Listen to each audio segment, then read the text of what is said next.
Hello বন্ধুরা, চাঁদ ক্রিয়েশনে সবাইকে স্বাগত। আজকে আম ডাল করে দেখাবো। 1 কাপ মুসুর ডাল আমি নিয়েছি। আগে ধুয়ে নেবো, ধুয়ে তারপরে সেদ্ধ করে নেবো। কিছু মতন সর্ষের তেল দেবো, একটা শুকনো লঙ্কা, সর্ষে আমি দিয়ে দেবো, একটু কারি পাতা। দেখুন ডালটা আমি এখানে সেদ্ধ করে রেখে দিয়েছি।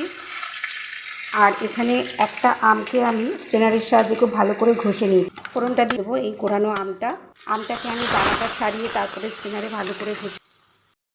ডালটা আমি দিয়ে দিয়েছি। ফোড়নটা একটু ফোটার পরে কিন্তু ডালটা নামিয়ে নেবো।